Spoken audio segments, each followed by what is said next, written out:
Welcome, everyone, to the testing room where three of the gaming industry's best video game consultants who have never actually consulted on a video game bring you new topics each and every week. And this week will be our testing room's definitive top 10 of 2024. But before we get to that, as always, I'm Alex, aka the Godfather.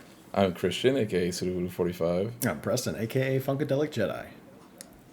Yeah, and as we dive in here, Preston, let's take a quick stop over at your comment corner to see what's going on. I have a comment for this as well, so I'll let you go first, and then I'll wanted to toss this one in there. We probably weren't going to do comments, but then we did see a nice little one from Jake from the Testies Awards.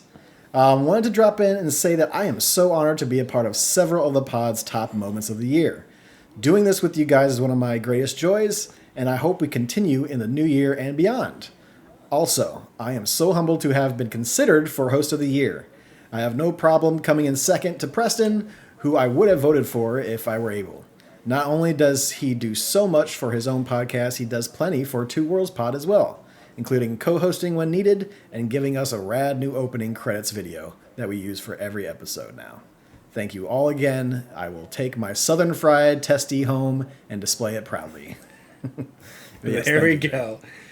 Thank you, Jake. Yeah. We do have to start getting like truck nuts things that we. Oh, we do. Hey, I found a photo, and they do make those. We can just order those. I found some at Party City's website and other stuff. They're there anyway. Yeah, they're definitely. We'll worry about that. We'll worry about that when time comes later. Next year. I do have a comment before we move on. Sure. I had not a busy week, but I was able to beat 2 games. And because of this is not a question, I am just telling you, I'm going to quickly revise my top 10 list. Oh, are you? Because Helldivers and Still Wakes the Deep is going to have to fall off just by nature of these 2 games. 2 games. It's fine. All right. Yeah. One of these games that I beat was Mouthwashing on request from Christian to play. I had a chance to play it, and I beat it. It was a good game. Quick question. Was it a scary game? It was scarier than Christian said it was going to be. Okay. So there was some scary in that not scary game, correct? We've talked to Christian and I talked about it earlier. Make sure that's all loud and clear. Yeah. But if we're really weighing crimes here, it's like a little scary game or dog murder. Like, what do we, Yeah, so but at least I admitted that it was bad, yes, and he didn't play it. So I think for me, that game's probably going to come. I'm not going to put it too high, just because that I played it so late, didn't get to it. So I'm actually going to put it above Hellblade 2. For that, it just needs to be there. So Hellblade 2. You want Mouthwashing there at the bottom? Yeah. Okay, so Hellblade 2 goes to 10. Okay, got it. And so Still Wakes the Deep is gone. And Helldivers 2 should be gone as well. Got it. Yep. So we're going to make a quick adjustment to this list. So look at you. Christian is showing off his Excel skills for anybody that's watching, for anybody that's listening. Yeah. But you're going to have to move everything down at once. It's a pain in the ass. You don't do that. You should just put it off to the side. It's fine. So Mouthwashing will be 9, and then the other game that I played and beat was Warhammer 40K Space Marine 2. And I had a chance to beat the full story and all of the side missions. I have fallen in love with that game. I'm actually going to put that game at number 4. Okay. Above Shadow of the Erd Tree. Wow. Can I say that I love that for you. Glad you got a hold of it. Yeah. Yeah, I was even playing it as these boys logged on. I was doing some of the multiplayer and got to get my coins to unlock all the sweet gear for my guy when I'm playing. But yeah, dude, I had a blast with that game. I'm still having a blast with that game. I'll have a blast with that game even when I'm playing by myself on co-op. It was fantastic. Awesome. Yeah, I haven't dived into any of the actual multiplayer of it yet. Just the co-op stuff. How was that as far as like the competitive? It's fun. I still like the co-op better. Oh, sure. Yeah. But the multiplayer is fun enough to keep you engaged, and it's the quickest way to get the unlock tokens and a big number of them. Yeah. So like at least if I'm trying to collect those to unlock the gear that I want, I'm doing something that's not monotonous. Like, I actually enjoy doing it. It's got a point. So, Right. Yeah. Okay. So yeah, I got 2 games. I beat them both. And if I would have played them earlier, they would have been on my top 10 last week. But I'm just making a revision this week. Okay. I was like, this is the last. This is the last time you can do it. We're not coming back to this. It's the last time you can do it. Nope. So now we can get All of a into sudden, it. he's gonna play Indiana Jones next week. He's like, hey guys, I want to go back to my top 10 real quick. Hellblade's Indiana coming off. No. We're good. We're good. Okay. All right. Well, let's All get right. into it. Cool. Okay. So yeah. I mean, like, so we do this every year. So I think this is going to be the easiest way to do it. Still, is we nominate what's on the list, no particular order, and then we do order. So we'll put the games here in the middle, and then we'll start trying to move them over in an order. So here's what I'm gonna say. We'll just go around. We'll I nominate. say, real quick before you say this, can I say the funny thing is, the game that you have in 10 and the game Preston had in 10, I had at 9 and 10, and just removed them from the list completely. So, Yeah. I was gonna say, I'm like, oh, we'll get still waist deep on the list. I'm like, well, maybe we won't. Okay. All right. But so we'll just go around the horn like we normally do. We'll get some nominations out there, and we'll any ones that don't get a unanimous vote, we'll talk about and we'll figure it out. okay. So I think an easy yes on this list is going to be Like a Dragon. Oh, 100%. Yeah. Put it on there. I Like a Dragon's on the list. Yeah, 1,000%. It's two of you. It's 2 top ones. Yeah. Yeah. I'll even say it's definitely going in the top 5. Well, that's for sure. I mean, that's just going to happen. I'm But just yes. saying, but yeah, like it's Yeah. like I said, like it's gonna be like the year that we had the other Like a Dragon game, to where it's like, I know what that game is, I respect the fuck out of it, so I'm gonna go put it wherever you guys want to put that game, because I understand, I just don't have the time for it. Yeah. So who wants to go next? Well, I think next has to be Metaphor, because we all have that on the list. Yeah, In I varying think that's a spots, fair right? one. Yeah. Obviously, some Space Marine 2, put that in there. Pretty much anything that we got, Yeah. all 3 of us on there, we should definitely have on the list. Agreed. And I'm Yeah, pretty sure so that's it. I think that's it for all No. 3. For all 3. Yes. Okay. Definitely will say maybe Nine Souls. I got pretty high up there. I know Alex has it in his list a little bit lower. Christian, I'm assume that's down there in the teens in your list if you were to make it further. Yeah, I would say Ish. so. I don't have a problem with Nine Souls being on the list. Should we just do this one now? Should we just hammer it out now? Black Myth Wukong. I think it should go in there. I don't think Black Myth Wukong makes it on the list. It should absolutely go in there. I think there's games on here. Not only is it an amazing game, it was Steam Awards like top 5 You do awards this for goddamn games. every year. It's like, oh It my was- god, IGN gave it a fucking 10 out of 10. No, Steam is voted on by players, dude. By people that play the game. To be fair, this is testing. Not games. writers. Right. No, Dude, I it's know. the testing room list. It doesn't matter. I don't care what a bunch of people... I do not care what the people in Steam have to say about it. All I'm It saying, is not relevant. I think that we can table that great one. game. Okay. All right, We real have quick. other games that I think are easier ones. Like, I think Dawn Trail is an easier one to say that it's going on the list. I mean, I'm not going to fight against it. If you guys both think it should go on the list, I would agree. Because it's going to be one of those things to where I'm going to take your guys' word for it, because I don't play that game. I've played that game. I've played the first section of it. I know that that game all as a whole is very good. So if you guys were like, hey, this should also deserve this, I'm like, okay, I believe you.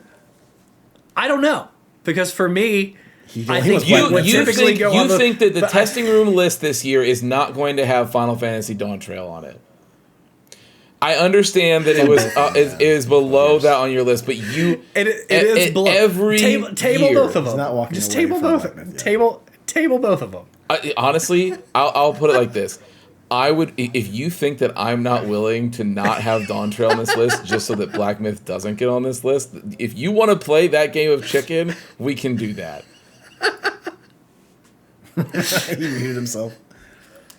No, I'm Alex, not, this I'm was not cutting playing out. Game of Chicken. I'm just saying it is lower, so I just say, Do put we- them both. What about? I'm just saying, Zenless is a very good. I'm just kidding. I was gonna go more for Neva. That's gonna be like one of mine. Where it's like, I think Neva probably cracks the 10. Maybe not the top 10, but it's a very good game.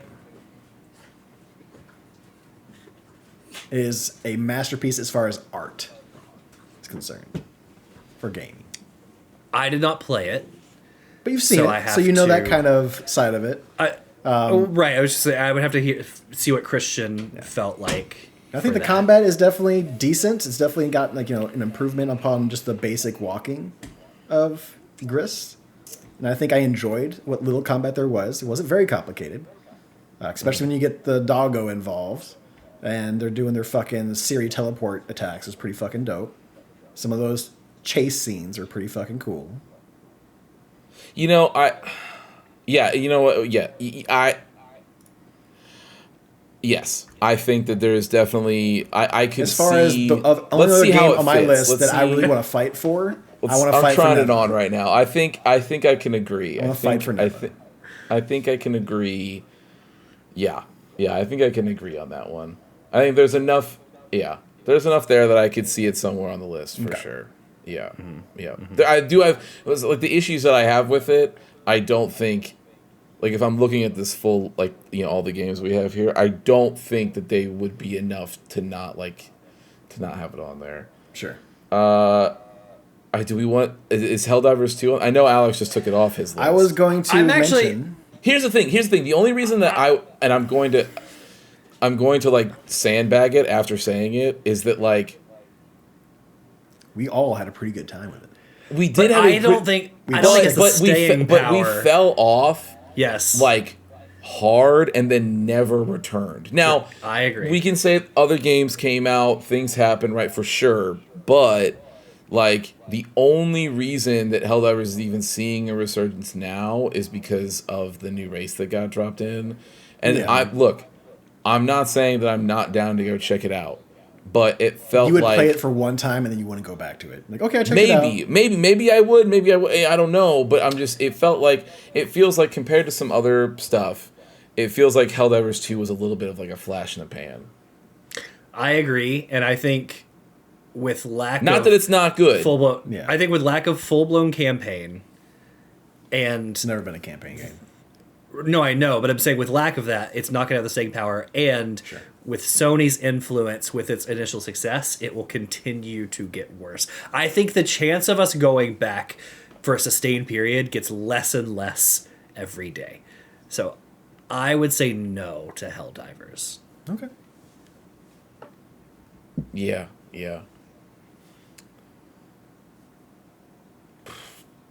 What you got, Christian? I really feel like Dawn Trail's on this list. I just don't. I'm like trying to figure out in a world. In which I'm not saying Dawn Trail's not on the list. I'm also just saying that Black Myth does end up on the list. Here's the thing. Let's just see how that fits. I think. Why don't you put it off to the side and just have it nearby? But it doesn't have to No, be no, on We can put the that list. and Black Myth off to the side. Okay. Here, we'll make a separate column. Well, we can have a third one too. We can put some other games. A third column is like a fuck no column, and I'll put Zenless over it. I'm sorry. But okay, so let's talk. So here's my issue with Black Myth Wukong is that I think there are games on this list that I think are a better complete package than the great moments that Black Myth has in it. Like, there is something to be said about the fact that if you do not have at least a base level knowledge of Journey to the West, the narrative in this game is absolute. It might as well be. It might as well not be there. It is completely missing, and.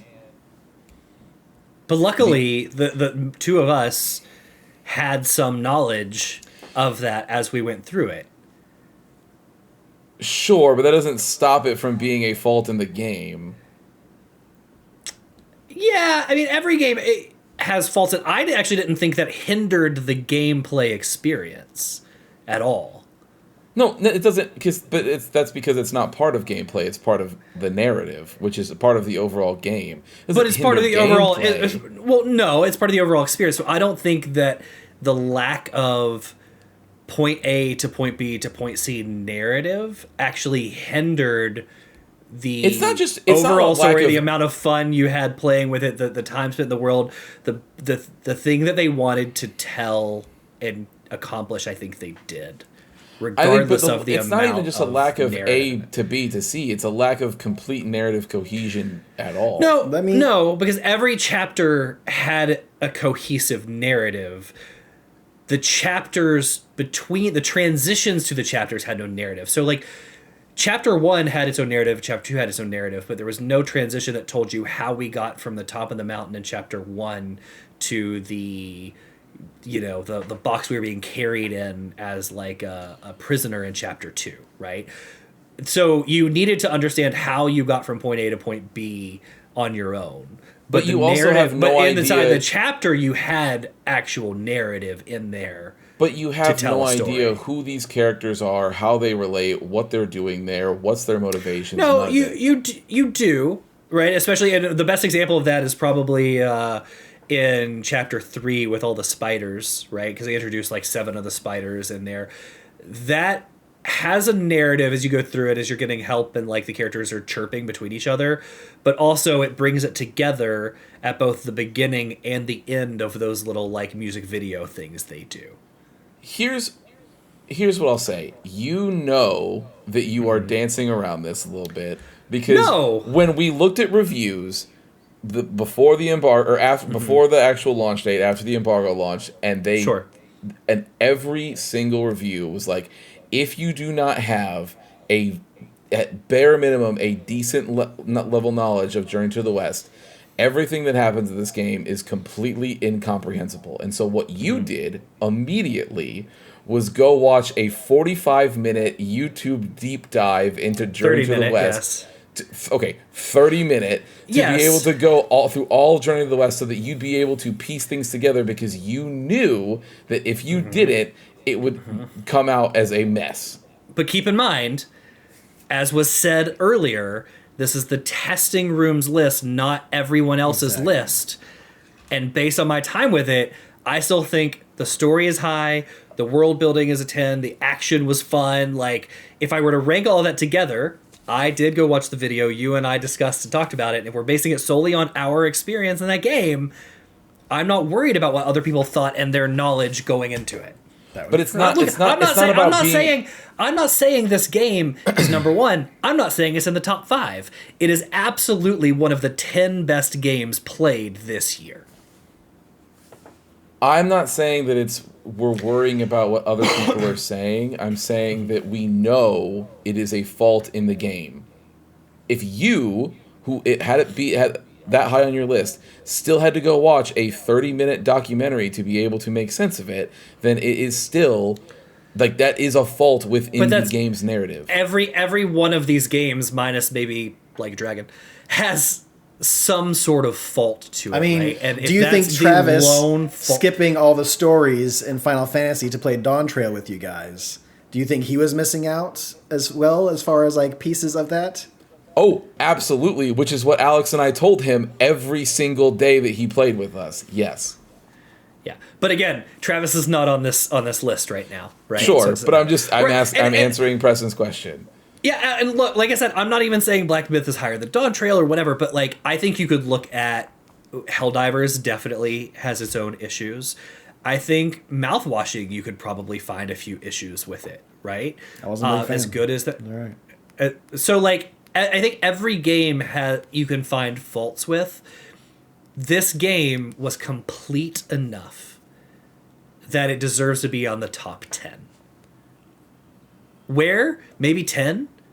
That's fine, right? Like I'm not dictating where this goes. I'm just saying as we're coming up with our list, it deserves to be on the top 10. Like, you look at Tekken 8 and Helldivers 2, I know we kind of knocked out Helldivers 2 there, but like, you couldn't even decide which one of those is the best hit, which means clearly you find faults some places in those games, right? I find fault. Like, Yeah, there's faults in everything, but I'm saying that exactly. That's all I'm saying. Yeah, sure, that's but all I'm saying. But like Helldivers, like sure, Helldivers, like the lack of staying power and things. But I'm just saying. The other thing is that, and this is a personal thing, so I'm trying to not like weave it into there, but okay. It could just be a me thing. I'm very particular with how I want action games to feel in general, and I think that at best, in its best moments, I think Black Myth feels fine. Like, it's just passable, as from the combat perspective. But you only watched it. You did not play it. I did play it. When did you play it? It was I just messed around with it for like an hour. It was just like it was in November. It was after we moved in. But I was just checking it out. Sure. I messed around with it. I had seen most of the game. That is fair. I never finished it. I was just like, hey, let me get in. Let me see what it feels like. And then as soon as I touched the combat, I was like, this is fine. It's not that but I am a snob when it comes to that. Like, I want you are everything very to particular feel like with your action games. Yes, I want it to feel like Devil May Cry 5 all the time. I think not fair. So I'm not bringing that up, but I'm just. I think the fact that Alex has played through this game multiple times and it being our list, it deserves a spot in the top 10. He's beaten that game more than once, and it's not a short game. That's actually true. Really, that really, is really fair. Yeah. Okay. So I think it deserves to be in there then. Like, out of all these games, I don't think any of us have played one of these games more than once. I mean, technically, I guess Christian has played through. Well, he has played through Space Marine 2 more than once, but that's already. Yeah, I played it 3 times. But yeah, that's already. I changed my difficulty up to the next version before I logged off today, so I will play Space Marine more than once before the year is up. Fair enough. Okay. Yeah. But. Well, before the year's up, no, it's the year's already up. This year is up. Yeah, this year's up. You're right, but still. Yeah, so then I think Dawn Trail's on the list then. I mean, if Alex says no, then like you got two people who don't care. Yeah, I knew it was like that was his bargaining chip. Yeah. All right. What else we got in here? 4, 5, 6, 7. We were I don't know if you guys have seen, Amazon has this new show which I was very adamantly against called actually I don't know what it's called. It's the Mr. Beast show where they're doing I've been seeing trailers for that. It was fucking stupid. So I was very much against it. Allie watched one episode while I was out. And she's like, you have to come watch this. And now that she made me watch it, I'm actually invested. No, it's great because it's literally watching Lord of the Flies. Oh yeah, like with people with YouTubers and shit like that. It's depressing. Yeah. Well, because when it's a social experiment. So when you bring $5 million into it, like what's great about it, and this is going to tie back. That's all I'm saying. Okay. I'll wrap this up on a bow. Don't worry. So like what's great about it is they don't tell you the challenges ahead of time. So like team up and people get their friends like we're going together. And then it's like only one person from each team can move on. You all have an hour to decide who it is. Otherwise everyone gets eliminated. Right. And like, so then you get together all your friends and family and like you have to vote people. It's nuts. It is a social experiment and there's a lot of Lords of the Fly to it. But there's been a couple of games where there's been like 3 people in a room and you have to pick one person to move on and the other 2 have to sacrifice themselves or you all get eliminated. And so then the mental manipulation comes in. And I tell Allie all the time, like, I would shut my brain off and tell everybody, don't come near me, don't talk to me. I'll take us all down before I let any of you manipulate me. We can do a game of chance, right? Like, I would do that. Let's paper, rock, scissors for it and leave it up to chance, and then I'll be good with it. But I'm not going to let you emotionally manipulate me into this. Like, anyway, all that to say, yes, I will hold Final Fantasy Dawn Trail as my bargaining chip and let us go down without both of those games. And I am totally okay with it ridiculous. Because I honestly, I was in my head, I was looking through and I was like, do I just be an asshole and be like, you know what? I'd rather see Zenless Zone Zero on this list before. To be fair, I got a lot of other things on my list I'd rather see before Zenless. But I would have let it go. I was like, No, I can't do that. I was like, I can't even bring myself to say those words. No, neither of you guys like that game. You can't go. Honestly, right now, I'm trying to decide. So we got 3 spots left. Yeah. I'm trying to decide on. I feel like I've probably got one more game from my list that I can try to sneak in, and I don't know which one I want to try to go to bat for.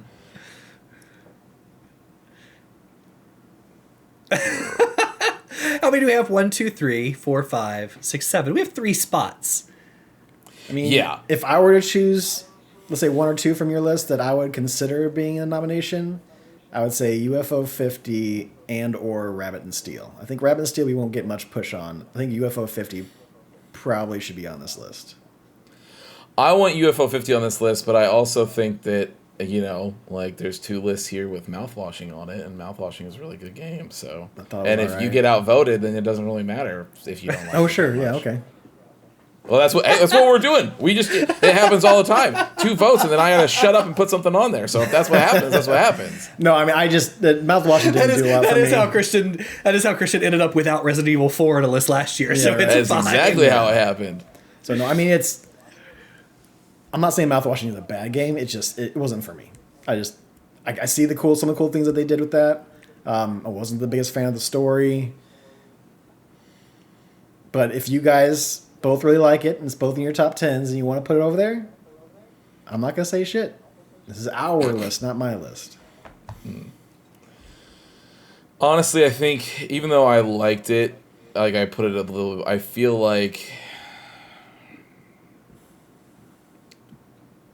Some of the trippy stuff wowed me a little bit, but like nothing really wowed me about that game.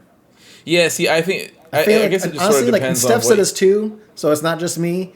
But I think I was a little overhyped when like Christian was like talking it up at first, and it just didn't fall. It kind of fell flat based on the hype. Yeah, I think it just sort of depends on how the story hits for you. Like, Sure. I think the theme that they handle about how forgiveness works, and then like what it looks like, and like to not be, and like, and also taking accountability and like Forgivable, different things yeah. like that. Like some of that stuff that they handle, I think they do a really good job of.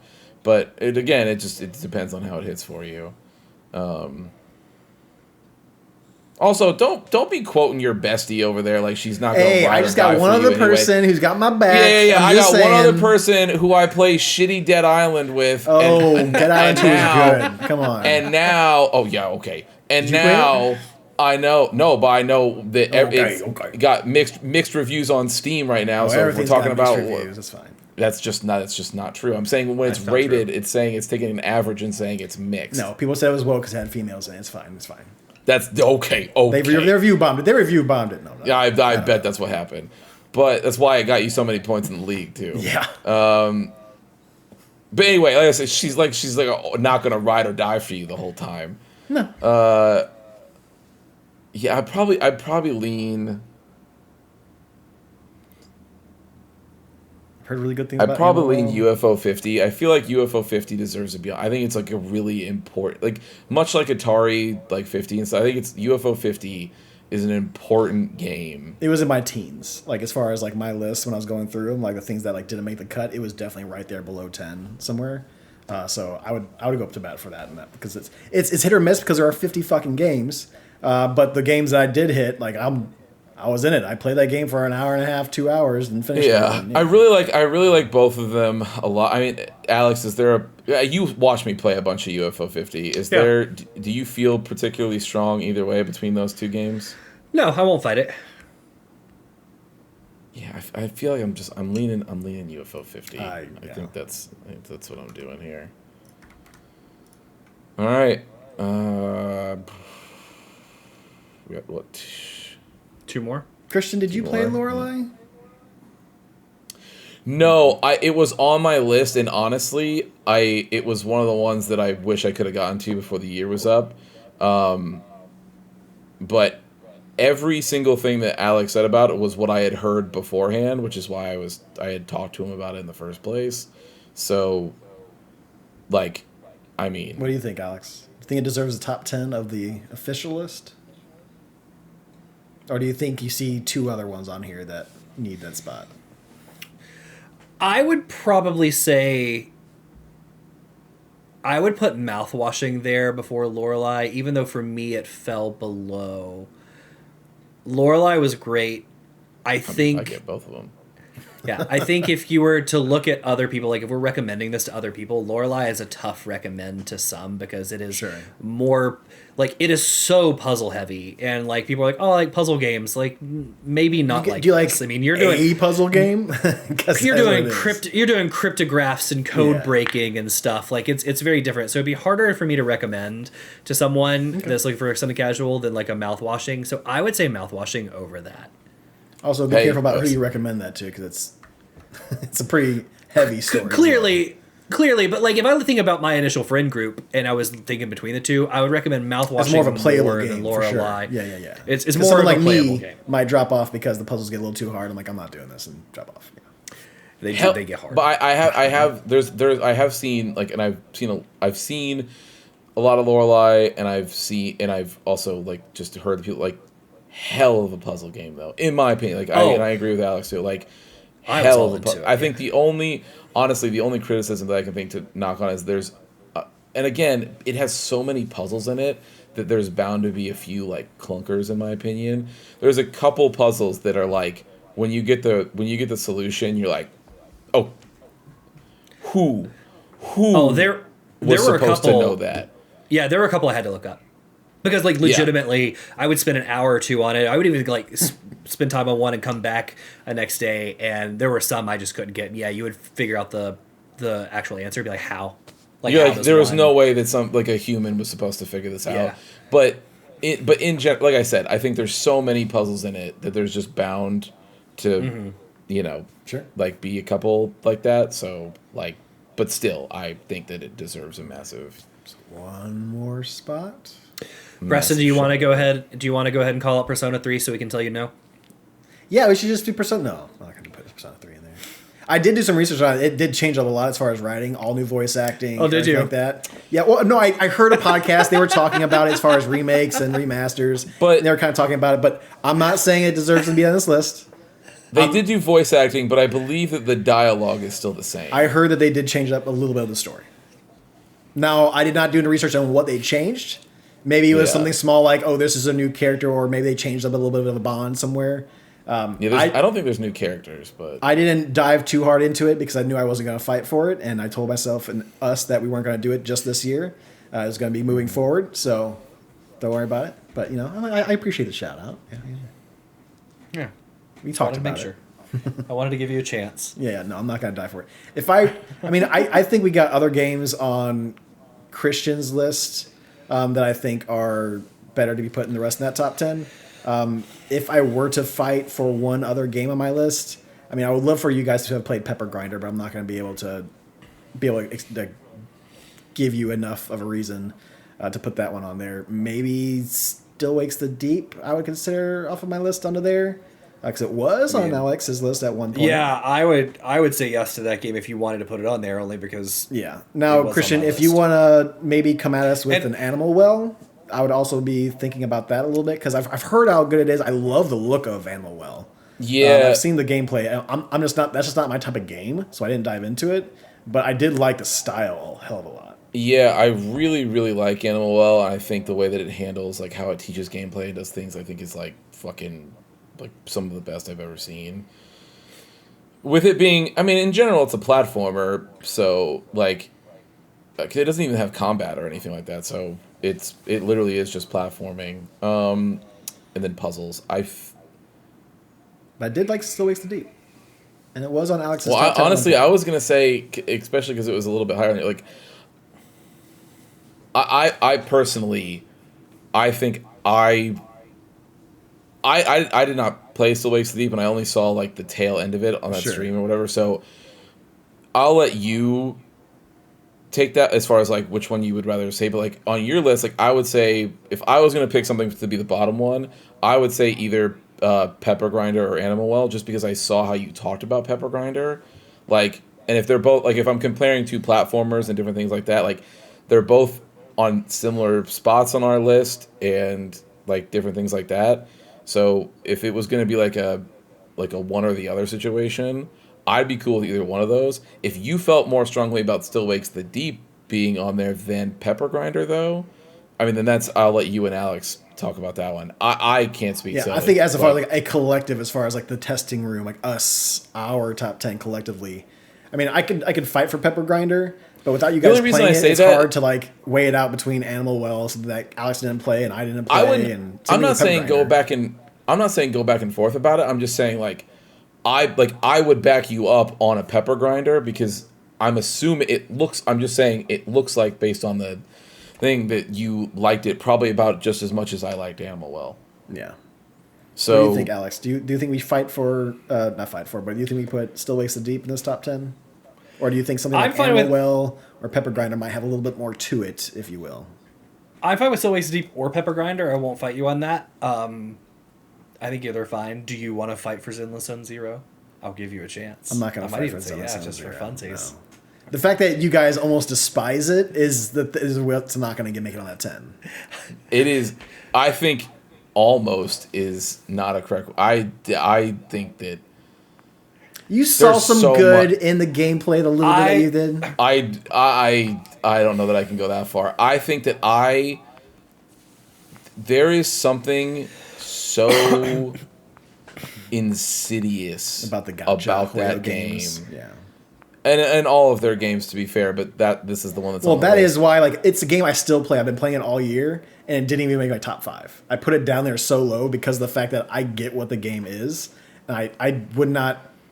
There are other games like Animal Well, Pepper Grinder, Still Wakes the Deep that I think would deserve being on our top 10 way more than Zenless is. Because to be fair, it's got a lot of different art and stuff like that, and maybe a little bit of the gameplay is a little bit different, but it's still a MiHoYo game, and it's mostly that type of game, right? It's a gotcha game. I'm fine with Pepper Grinder.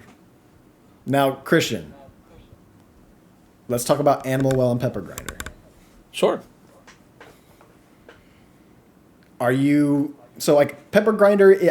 From what I've heard about Animal Well, Pepper Grinder is not as complex when it comes to you trying to figure out what to do. Pepper Grinder is a more friendly, you know what you got to do. You just got to do some platforming skills to get to where you need to go and get those things done. I don't think it has as much. I definitely know that it does not have as much complexity as Animal Well. Yeah, I mean, Animal Well is it is a old school Metroidvania to its core. It is it literally is just playing a Metroid the map game. And stuff like that. Yeah. Yeah, it's not I know some people compare it to Hollow Knight and stuff like that. It's not like that. It is. It doesn't have any of that kind of influence. The only thing that I'll say that it has similar to Hollow Knight is its color palette. It's very muted colors and different things. And then there's random moments where it has a lot of color and it explodes and pops. But for the most part, it really is just you are navigating an environment, finding different collectibles and tools, things to pick up, and then trying those things out to help you solve solve different parts of the map.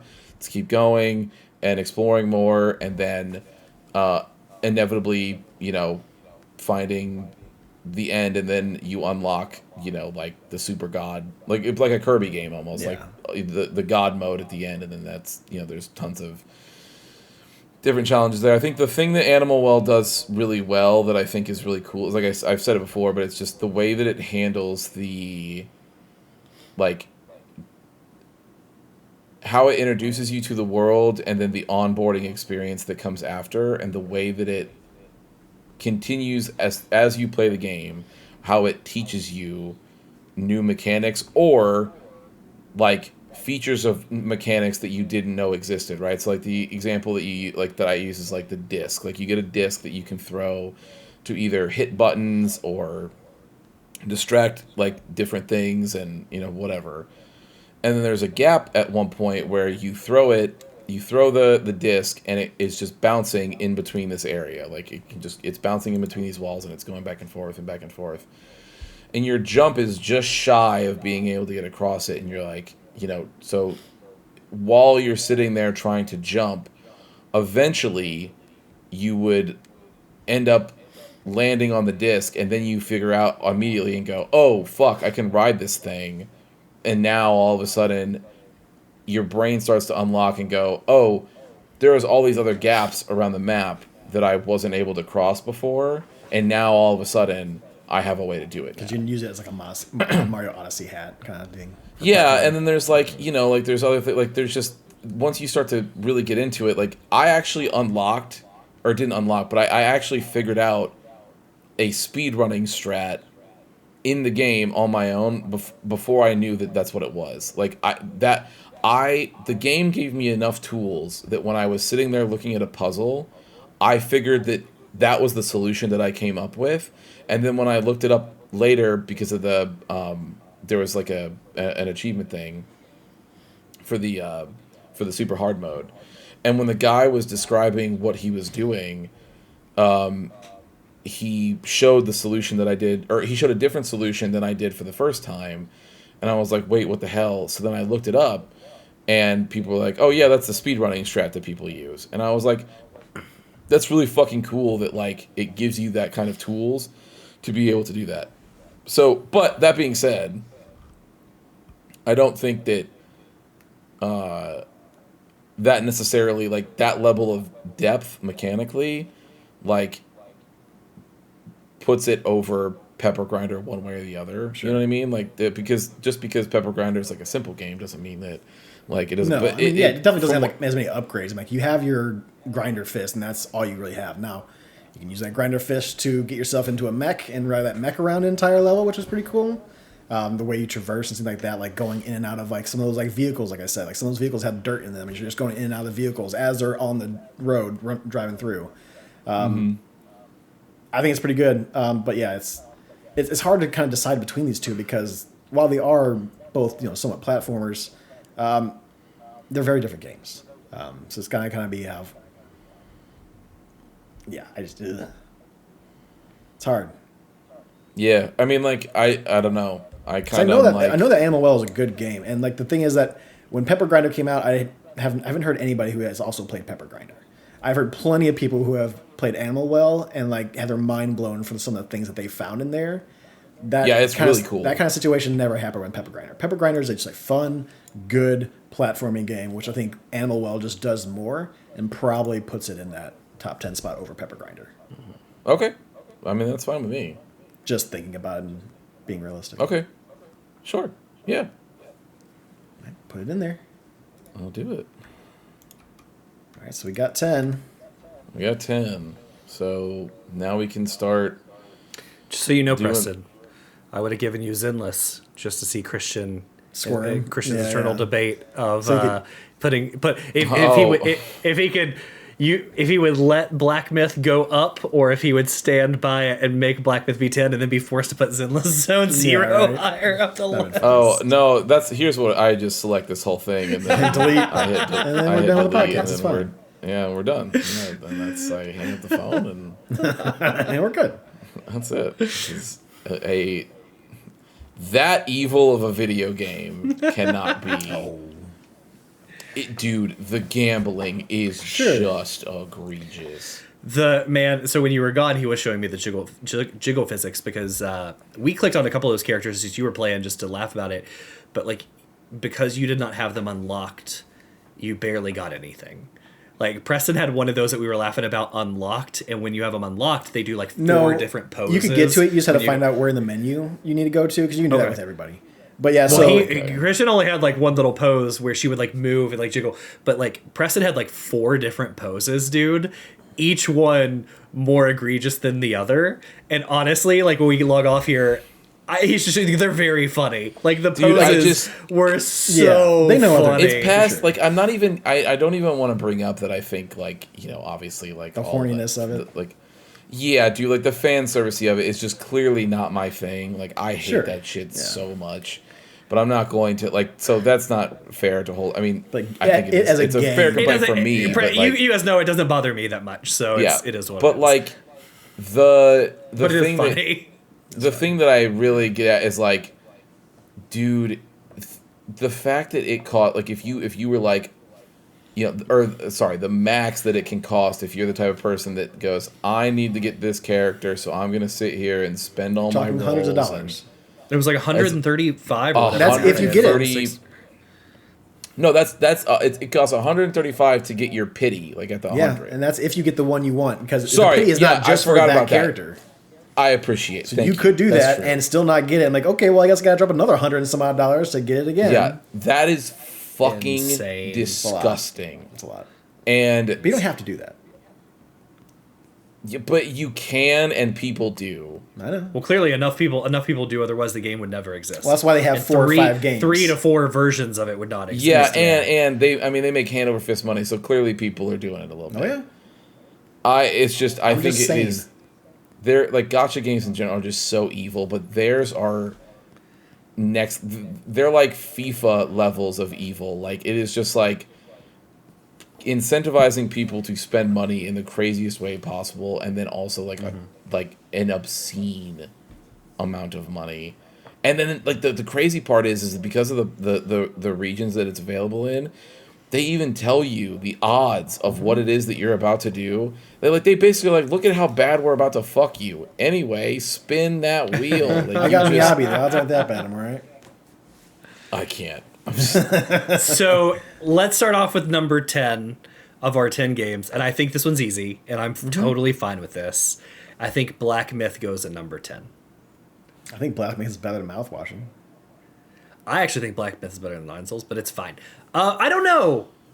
I mean, so that's that. Honestly, the so here- comparison in my brain was It's hard to Black compare Myth games and like Nine that. Souls, yeah. and I.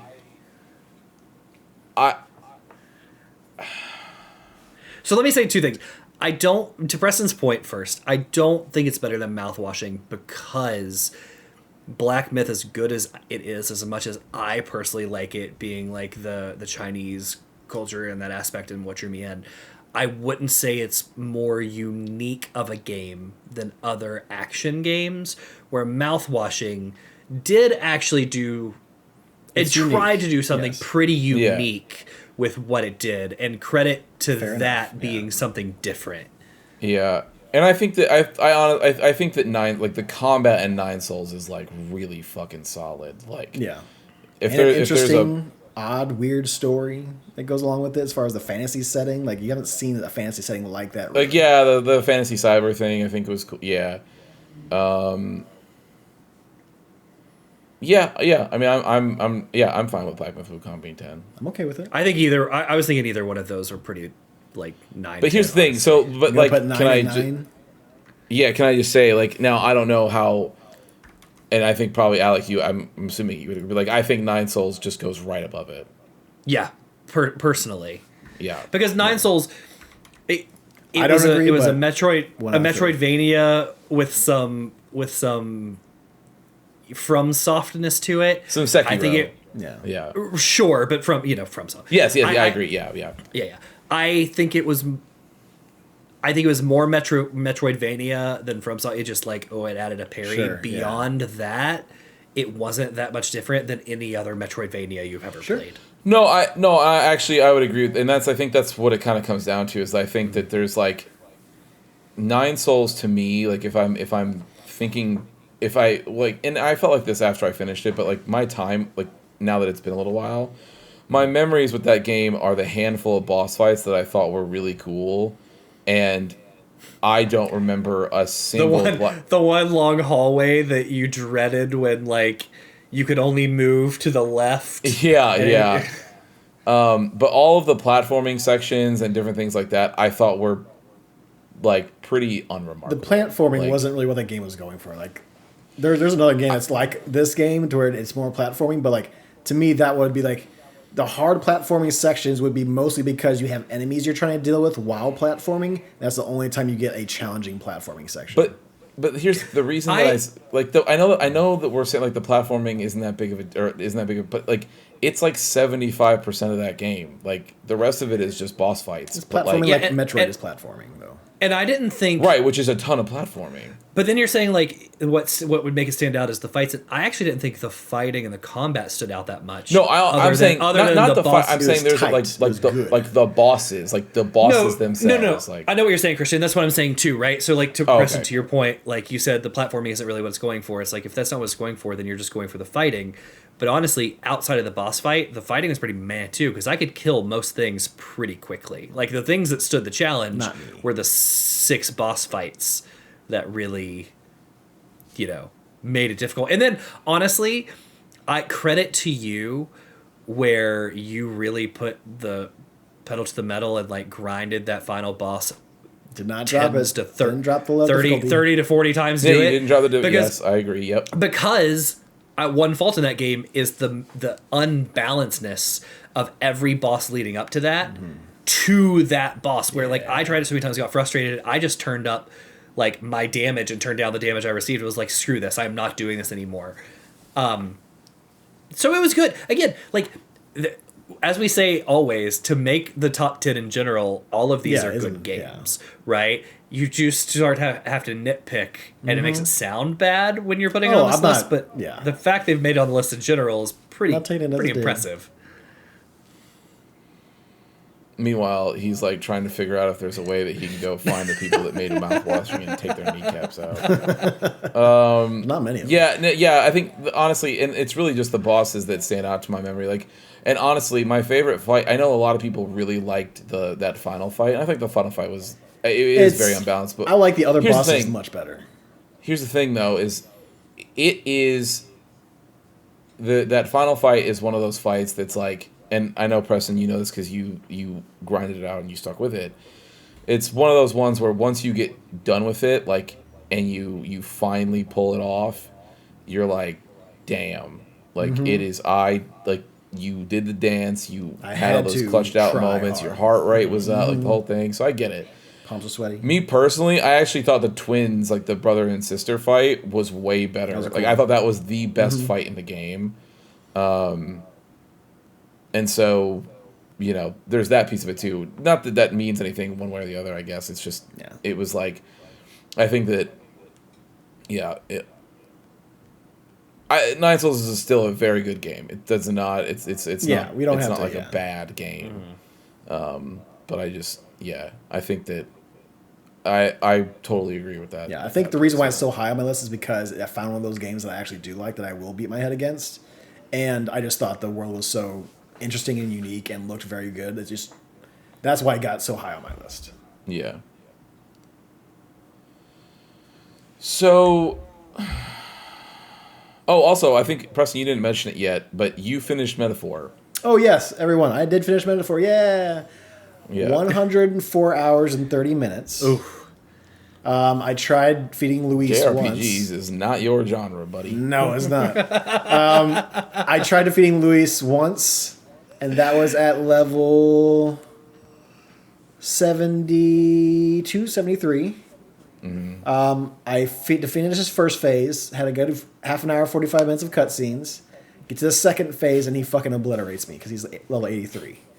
So I said, fuck that, and went from 92 hours to 104 hours of just straight grinding in the final area because I found a spot that had the three wells, the Magla wells, and it just spawned the fish guys. I'm like, cool, they're all weak to fire. So you stood that many hours in one spot on the map just grinding these things?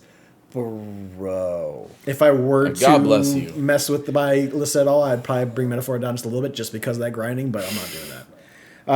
So if you were gonna miss, so you think then Nine Souls would be your number one? I'm not changing my list. Like I still know, think Metaphor I is still know. my number one, but like that kind of pissed me off a little bit because I just dislike grinding so much, which is why I'm not a big I know you JRPG person. I did it for Metaphor because I think Metaphor is that great of a game. But I also went a little bit above and beyond on it because I did grind to level 90 because I said, fuck that. He's not going to do that again to me one more time. I'm not going to come back here and grind Yeah. a second time. I'm going to get this taken care of. So you have to grind in that one section up until level 77. So I went from like 73 to like 77 doing individual battles, and you could only fight one of those fishes at once. Like it wouldn't even like put up two fishes, or it wouldn't like do the fish thing, you defeat him, and then pops up another one. You have to keep going into that over and over. So this is the first time I ever even messed with the skill placement with my party members. Because I wanted to make sure fire was the Wow. closest thing to my next available button, so I can go bum bum bum bum bum bum bum bum bum bum bum. We're done. Okay, good. Next battle, bum bum bum bum bum bum. Without having to fucking less buttons, the better. Because that's how much. Jesus So I turn on a Christ. podcast. I just do that while I'm listening to a podcast. It was great. 77 happens. I- Then I can just fight those guys up there in that second section where there's like 6 dudes, and I just did that over and over again until I hit 90.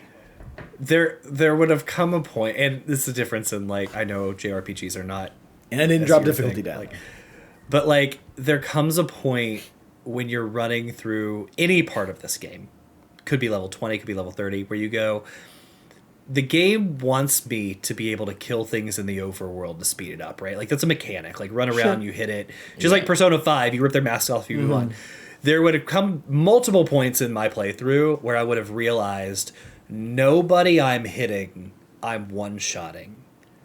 I need to maybe run through this tower again to like get the levels to do it, because like if I'm never one-shotting things, I know that it's only gonna get harder the further I go. I just figured and I the more was- grinding I'm gonna have to do later. I was doing what I was supposed to do, right? I'm just playing the game. I'm finishing all Yeah. the side quests. The only side quests I didn't do were the trials ones, and those were obviously you have to grind to finish those up.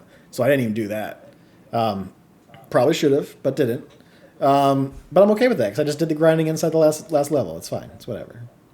Maniac. All right. But I did do it. I did finish it before Game of the Year. You did. Anybody wants to nominate the next one up? Can you remove those games off? Oh the yeah, list for as they sure. move I over? got you. Yeah. So I think next is either Neva. That's what you're gonna say. I know you're gonna say Or it. I can tell Animal you're looking Well. at it. I was gonna say Or Dawn Trail. no. Okay. I don't think. Well, who knows? Maybe I'm gonna have to go with your It's guys' that way. feeling on that one, but yeah. Well, we can still talk about it. I mean, but I did. I mentioned it. I think that they. Yeah, I mean, it was going to be Neva, but I didn't know. The other one is because I know Preston didn't like this one, and then Alex, you had it at number 9. I was going to say that the next one that we'd probably have to talk about would be either Neva or Mouthwashing. If we want to do Neva or Animal Well, that's fine. You could also do mouthwashing there. I'm okay with that. But I think it's probably my gut says it's probably Neva or Mouthwashing. I personally know feel Preston that- did not like Mouthwashing. And I feel that Neva is and definitely a better game than mouthwashing. That's me personally. I think that they're gonna go right next to each other in my opinion. Obviously, very different That's games, just- but we're fighting this because it's a right. That's list. for me. The only thing that I think Neva does better is It's definitely like, the art. like the art, and now not all the way. I think that there's like, but I think overall the overall art package is Neva. I think there's like. I think Neva does art better than most of the games on this entire board, but I mean that's not what we're doing here. But yeah, Yeah, sure. I just mean like I think there's like from a design perspective, like I think a lot of like some of the environmental stuff that Mouthwashing does, like with the TV and like the cartoons and stuff like that, like kind of like I think all of that as a cohesive design, I think is like really fucking cool. But like as an overall thing, I think that obviously Neva is very, very pretty. I think that that's probably like the nicest thing that I can say about it though. Like I think for the most part, up until there's the part where Neva becomes a missile that you can use, I think the combat is like, I would say It's barely mid. passable. I'd say it's like mid. it is like just like 5 out of 10. Like it's fine. they're Like mid. if it's like bland. it's their first time at potatoes. doing combat, So Yeah. Right. Yeah. Because I which didn't makes have sense. anything. Yeah. Whereas like I did but not then- play. I didn't play Neva, so I can't speak to that. I can only base it on previous comments that I've made and the fact that I played their first game. I said way back when that game was like shown and announced, and if we recorded that podcast, you could go back and find it.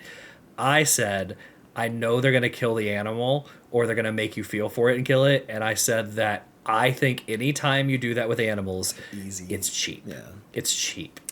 So that's what I was gonna say. Is I think the narrative stuff. The reason that I think that narrative piece, I also feel like it comes off as like emotionally cheap by the end because they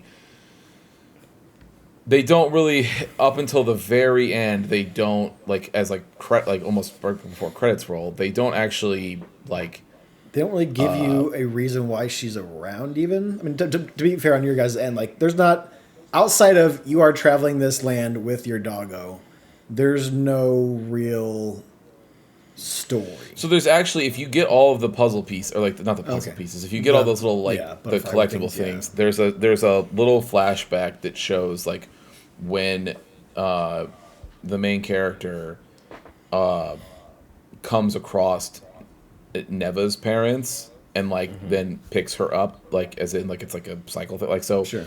It's like it shows that you met her as a puppy and there's this whole thing, and then like you just helped her like throughout whatever.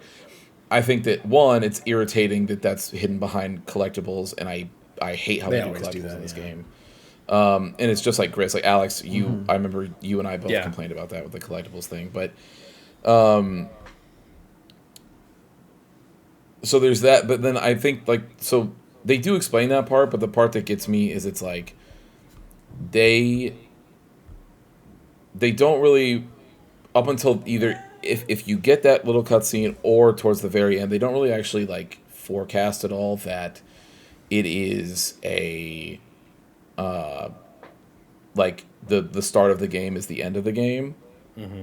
And so then it takes this weird turn for me, and like I said, it's a nitpick, but like it does make it feel weird that you and Neva, as like you are like as it's growing, you become like instant death to almost every single enemy. Like you are doing, especially the part where she becomes like a usable like attack button. The combos that you start to pull off are like, I would say borderline good, but as far as feel is concerned, but in the game, they are disgustingly good. Like they are almost instant kills every single time that you pull one off. They want you to feel very powerful. Right, exactly. So then it's hard for me to make sense as to why like one little shadow or two shadow enemies fucking give me a 2-piece combo and knock me clean out, and then I have to watch Neva die again, and then, but it doesn't make any sense as to why that happened. Like just for the rest of that fight to happen, like where you get up, Neva's dead, and then you have Paloma, and then you're running, and then you know kill it, like do the whole thing. Like it's just. I think that it does, like, some of the emotional... It feels like it's just trying to make you emotional to be emotional sake.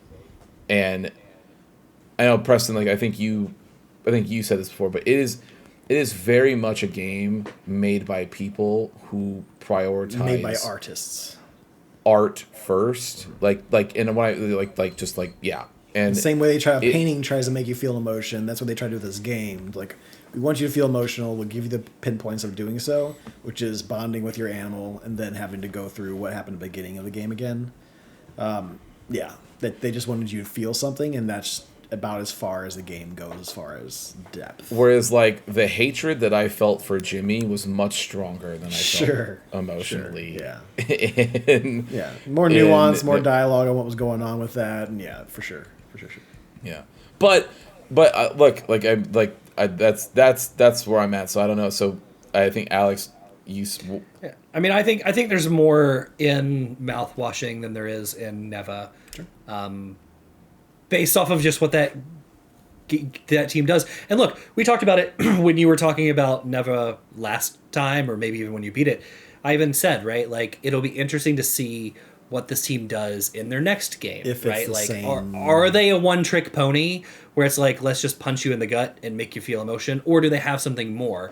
And I hope they have something more, because there will become a point where if it's just like, let's punch you in the gut every time, it's going to quit landing. I would love for them of how see them do something like the way everyone feels so happy when they play Astrobot.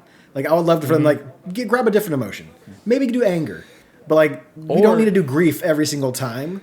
You can just try to give me a different emotion. You know what I'd like to see from them? I would like to see the same way you guys didn't play it. Maybe it'll come up in a book club.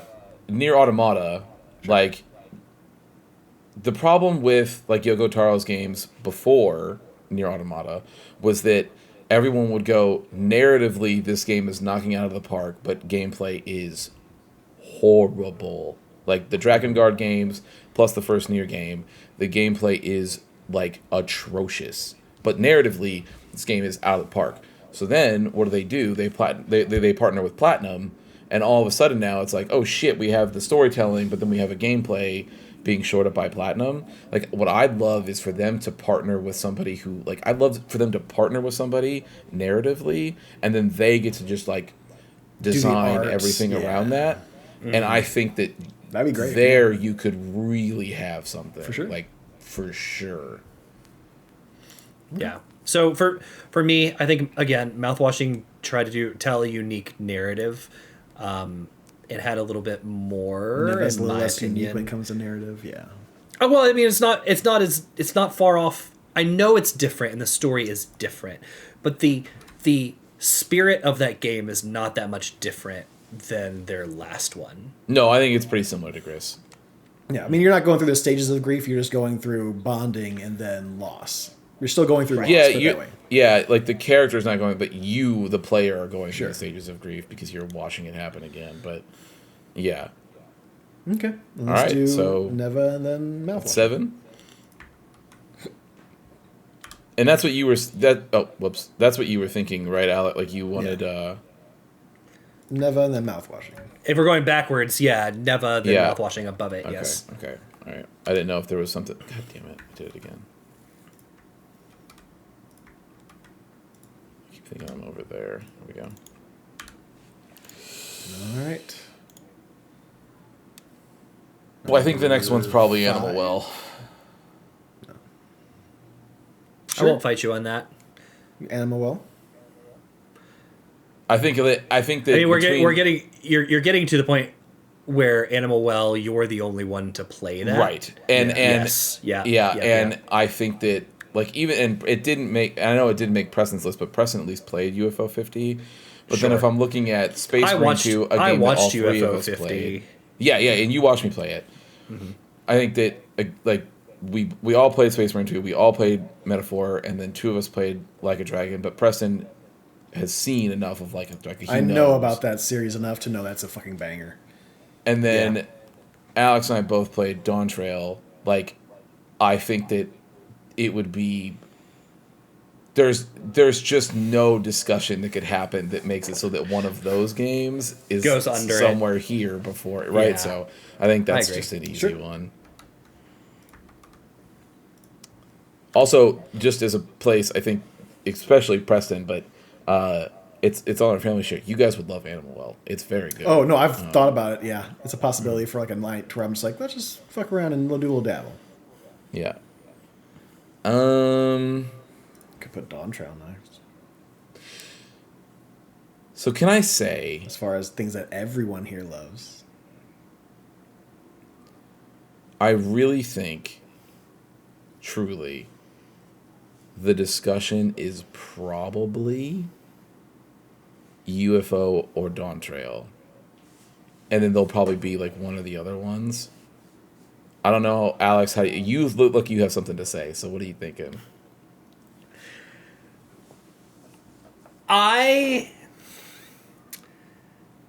It's tough. I don't think you like Are you- Dawn Trail wait, as much sorry, as do you thi- Christian, so I think Do you, yeah. do you think it's between those two games, or is there a separate game that you're thinking of? Personally, I think it's probably UFO 50. Okay, so sorry. What I was wondering if you were saying that's what I was asking is, do you think it's Yeah. between like these two spots? Do you think it's between Dawn Trail and UFO 50, or do you is there a different game that you would want to put there?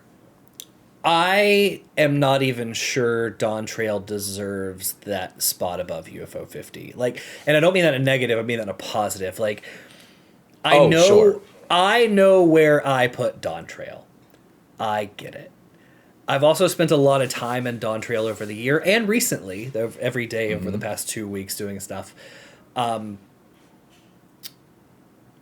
now that I've beat Metaphor and I've had a little time away from it and other stuff, I don't know that Dawn Trail's even part of this conversation with UFO 50. I like UFO 50.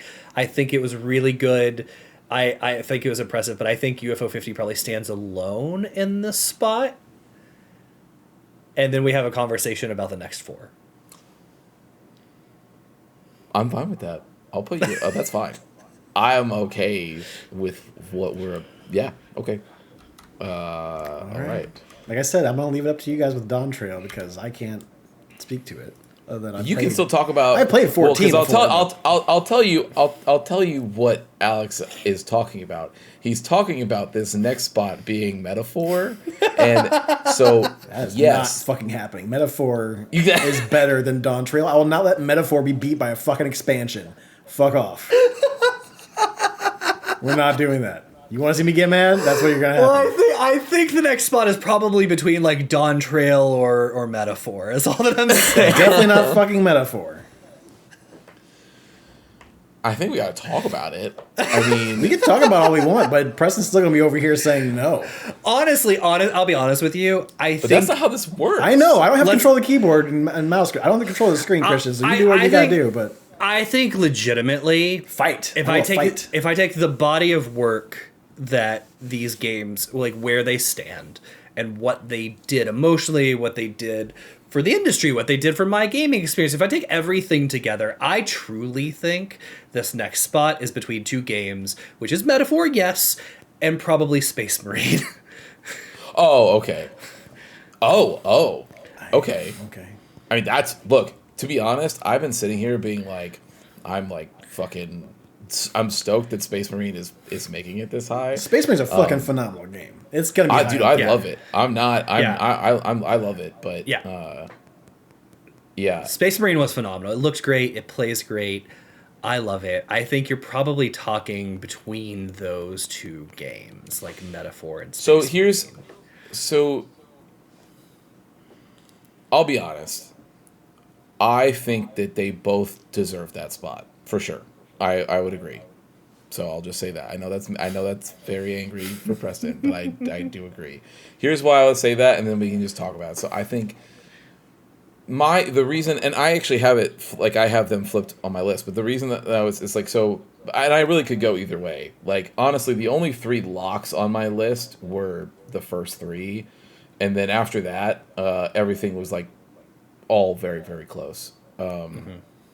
But I knew that, I got a Trails game on this list 1 year, and Next year we got the was it. remake. Let's see what happens. that was it. So I'm happy about that. But so Space Marine 2, even though I think it is a very big improvement in almost every way over the first game, and it had huge break in between it, new studio coming back, still picking up a story, making it compelling, doing all these things. At the end of the day, I think that it follows a lot of the same narrative tropes that the first game created, right? Agreed. Almost down to a timing. Like it is like yeah, I agree actually. Like almost down to the mission when it happens. Yeah. like almost to a percentage. You're going through, and it's just like in the first one it's just orcs for a while, and this one it's just Tyranids for a while, and then once you get to a certain point, it's like, oh, the Chaos Marines are here, and now they're here, and it's, oh, here's the Chaos Marine, and he's here, and he's doing his evil stuff. And they're doing stuff with an item that you ran into in the first game, right? Yeah, so like I agree. they do tie it in there, right? So it is pretty like shot for shot in that way, like copy my homework. But It is a change some of sequel the to that answers. game. It's not horrible. Sure, but I do think that there's something to be said about not where all do you sequels- fall on a list if you follow that? If you basically to a copied T, somebody, right. because it's a Agreed. different studio, right? I So agree. it really does feel like copying my homework, but change the answers a little Making bit. it better, Now yeah. that being said, it is there like the multiplayer mode in this is phenomenal. It's so fun. Looks All of the classes, great. super fun. Customizable. Looks great. Great idea. Now, what I'll say for Metaphor is that I feel the exact same way. Is that like soundtrack amazing, looks amazing, gameplay just like Warhammer, Characters. amazing, Fucking phenomenal. yes. Writing. Great. Here's the thing. Narratively, I think that the overarching narrative, not the character narratives, because I think the character growth, this is what I'm struggling with, and that's why I think it's I'm going back and forth. Is that like the overall narrative of Metaphor? I think is just like your normal like fantasy. So like I don't think anything remarkable sort of happens. The part of Metaphor that I think is important is all of the character stuff. Like I think Heismay by himself, Heismay's story is better than anything in Metaphor. Like voice acting to go along with it, that's just unique and fucking oh, dude, I mean, phenomenal. like, let's not even. I don't know who that gentleman is, but whoever the voice actor for Heismay is like. I looked him up. He's done a handful of things, and it's pretty good. Look up his. You'll probably be surprised who you find out that he played later on. Okay, Yeah. but let's sign that man some more, right? Like Hulkenberg was a great very, voice very actor. good. All of them are just 10 out of 10, nailing the I thought character. Hulkenberg's story great. I thought she was cool. I think that like and even like a character that didn't really click for me. I forget his name, but the Cockney dog dude. B. Aurelio. Aurelio. Basilio. Basilio. Yep. His story, I took it a little. It's fine. It hits at the end. Like you don't really get much. It of that does. to the very There's end, a little it's payoff not as there, much but to it build just. on. I was just His like, story it's is, and then obviously spoilers, but his story is his brother dying within the fight. Well, which yeah, to but be also- fair, I actually liked his brother better than I liked him. I also honestly. think this is what I wanted, liked- and I really hope they would have done this. Two characters as one. I thought the brothers as one party member would have been a fantastic idea.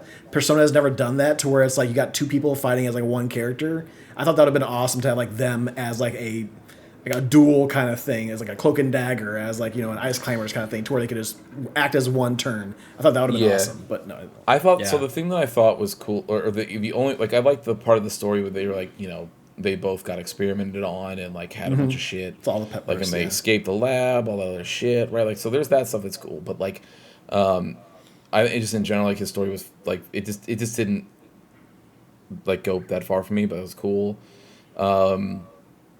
But like that would be my complaint about Metaphor, and it weighs the same with me as my complaint about Space Marine 2, is that I think the character stuff in Metaphor is like so much better than the overarching narrative that by the time I got to the end, like the stuff with Moore being like the reincarnation of your Big dad King, yeah. That blew my mind. and all that other stuff, but then the king Thank you being for like not spoiling such a that for me. yeah, and like the king being such a fucking dork the whole time, like just like, and some of the plot stuff around that and like different things. And like the battle you have with him is just such nothing. I mean, to be fair, I was level 90, but even when I was level 72, it was still a nothing battle. Towards yeah, like, why am I more even you doing just this? like walk right through. Yeah. It's like and then, but like so that was kind of my thing was like, by the time I finished the end and sat with the ending for Metaphor for a little while, all I think about is the character stuff. I could necessarily the honestly whole take or leave the main arc, yeah. battle for the throne kind of thing. It makes more sense once you become the prince and you find out that you are the prince. You're like, oh, okay, well, us on the road to being the king makes more sense as to where this game I is will say going. that I thought the main part of the story that I thought was neat, but then they just kind of say it and move on, which kind of bummed me out, which is like, yeah, humanity used to be a thing, and then they nuked themselves into and then because of that, they split into these different factions and stuff because, of everything that happened. And the Elder are the last fucking, connections to those like that. The Humanity. Like normal humanity. I was also a little let down because you don't know what you're going to do when you're naming your character, and they're like, "Hey, don't name this character like Yeah, you. that was kinda like a- you're going to name It you." went- But then like nothing the really very came of it, end, right? Really went Yeah. nowhere. Like it comes Yeah. at the end, and like But, they say, yeah, but like I it's kinda like felt that a way, part too. of the book. But yeah, expecting so more because they put that right at the beginning. Like, make sure. I'm like, okay, well, where's this going to lead? And like at the end, it's like, no, we're still just Nothing really talking to you. I'm like, oh, okay. Well, yeah, and so like To be fair, I do think that there's more to nitpick with that game given its size and scope there's a lot more than in it, yeah. what yeah, than what you have in Space Marine, which is just a very tight like few hours or a few days of a guy's life, right? Like it's very small. I'm kind of the same way, but based on where Preston rated it, I would probably put Space Marine here. I was gonna say first. is I think based And on the then- size of it, I'm probably leaning towards Space Marine there. Yeah, same. And then I would say Metaphor's next. I'd say Dawn Trail's nice, but That's just me, maybe. But how about we can just Space Marine for sure. We'll move Space Marine think- for sure. I think it makes sense there. And I think we can Also- all just say it because we're not even mentioning this damn game because we all know where it's going to end up. If you just want to go ahead and put Like a Dragon at number 1. I still want to talk about it, but that's Sure, fine with yeah. me. But yeah, we'll definitely talk about it, but like we're all silently not even saying that's going to be anywhere else 2 or 3. We're all like, no, That's true. It's It's just there. It's there. And I know Like a Dragon. It's just it's unfortunate for me because I don't have the background of like playing most of those games. And I even tried to play the original Like a Dragon as far as the first one as just like a starting off point. And it's just there's so much in those games. I just don't know if I can bring myself to do it. Honestly, But what I think respect you would, the fuck out of it. And I would like Travis it because wanted it's to- super crazy and fucking weird and goofy. Travis wanted to play one. He's like, should I play Infinite Wealth? I was like, no, you have to start off with the first one. Like Yeah. not the first Yakuza, but Like a Dragon, right? Yes, Because first Yeah. Like a Dragon, yes. if you I would agree. skip, it won't I make any honestly, sense. Preston, because now I know you you are with JRPGs also. Honestly, because I do want you to experience the Yakuza story, but I think you are better served, like going to the old like Best Friends channel And watching a and playthrough. watching their playthroughs of the Yakuza games, and then Pat on his own channel picks up with 7 and 8, and if you watch I think that you would get everything that you wanted to get out of those games because Sure, it would I just watch be the straight playthroughs. narrative. You know what I mean? Like, and you already watch a fuck ton of stuff anyway, do. so why not add one Yeah. more thing to the list? Sure. But I think that you would get Oh everything yeah, out no, of it I could definitely watch for playthroughs sure. for sure. Yeah. Because another 80-hour JRPG, I just don't think is in the cards for you. I mean, it's going to be another Persona. I game. mean- the Trails game is going to come out this year, so I'm going to try that remake. We'll see. But yeah,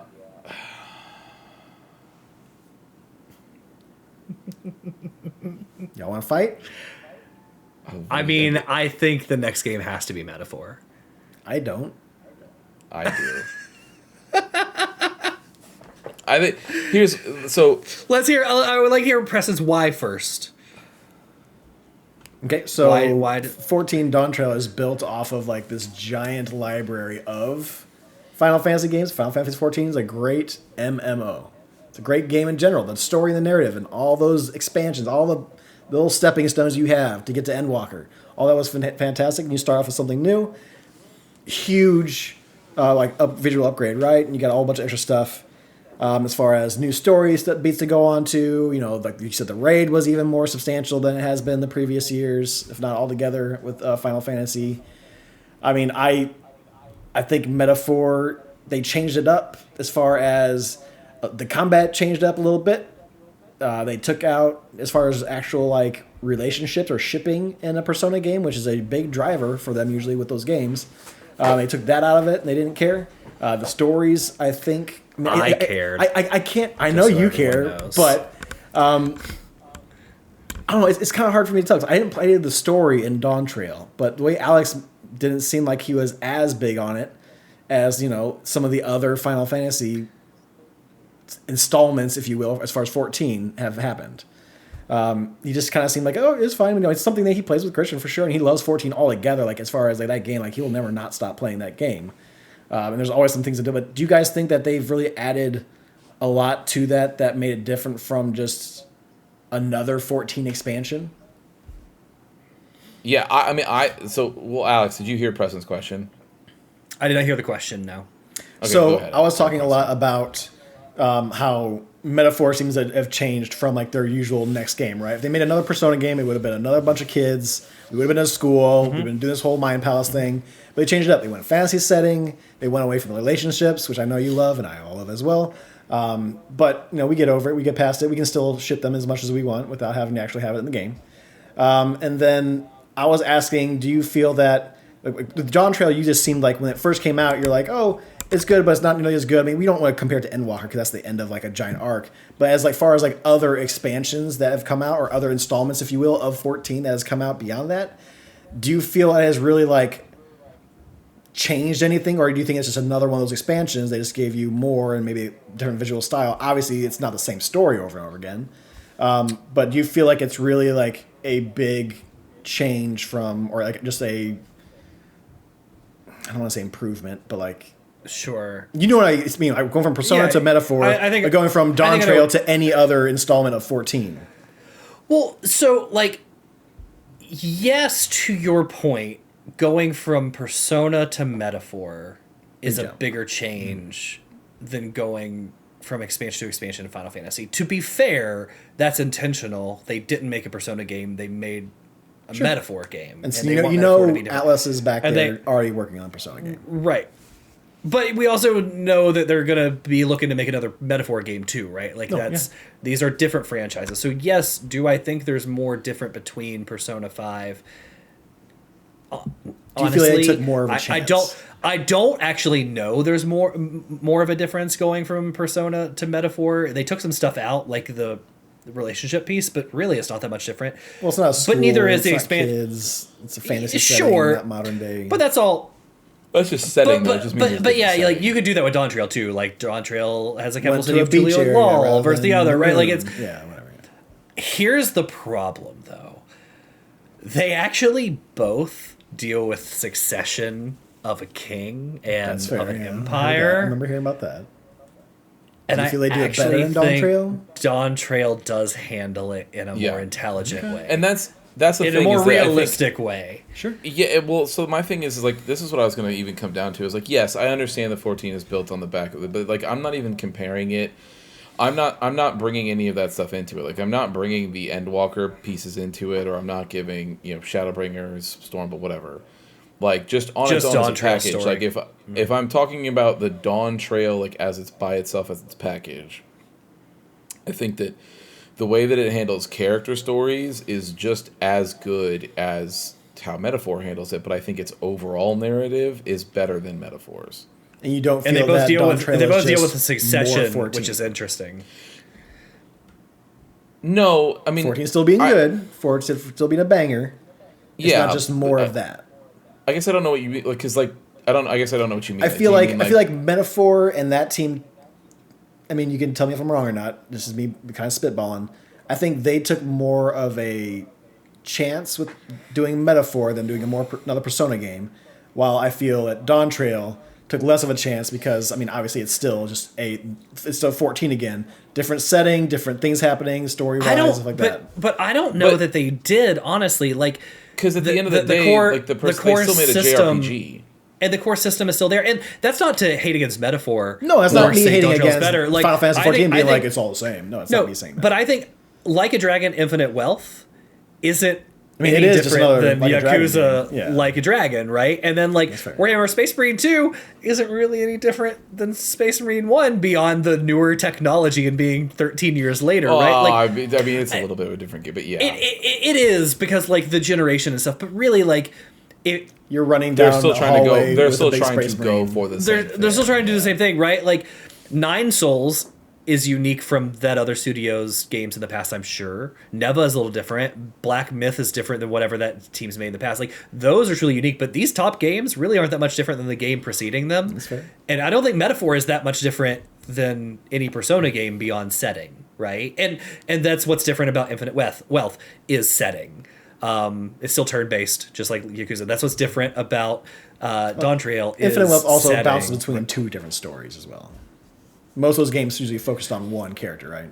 But it's not different, right? But still saying you just carries- change the They're face still of the name. connected, but Okay. yes, they changed. They Yeah. changed the point of view. Sure, yeah, yeah. I it just for me, like I think that Dawn Trail handles its narrative better. Like I think that Metaphor and Dawn Trail have the exact same strengths, but then there's like on the parts that Metaphor had a weakness for. I think that Dawn Trail just did a little bit better. Okay. All right, put it up there. I have no more fuel left to fight, and I'm not gonna sit here and beat my head against the wall when 2 out of 3 are sitting there going, "No, it's better." I'm like, okay. I mean, You guys have also played Metaphor, so it's not like you guys. I have to explain myself to you guys. You guys have played all of Metaphor. well, So and that's what I was yeah. gonna say. It's not like they're all great games. Like all 3 of those, all 4. Honestly, I mean, all fucking I 10 didn't play UFO. plus of these games are great. I know I played 7. I didn't play MMOL. I watched UFO 50. I didn't play Neva. So I physically played 7 out of 10. I watched UFO 50 to considered like 8 out of 10, I guess. I dabbled with Black Myth. I don't really play Black Myth. They're all great. They're all great, but like the top 4 especially are like 4 super solid games. And I all these think are like solid. if you do take it outside of our realm of like just the testing room, like all 4 of these games rank really high on sales, on popularity, on, you know, reviews, on video game awards. Like they all took home stuff.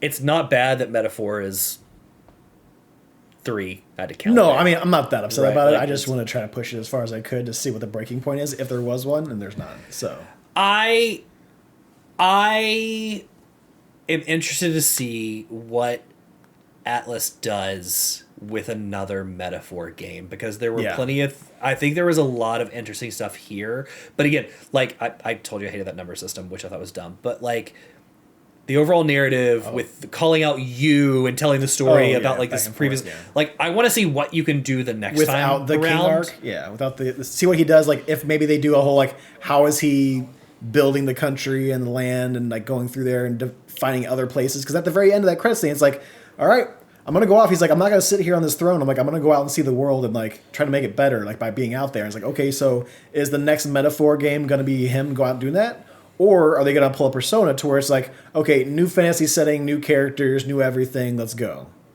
I hope it's Do new it. everything in a new fantasy setting, even if it's in that world but a different continent with different people.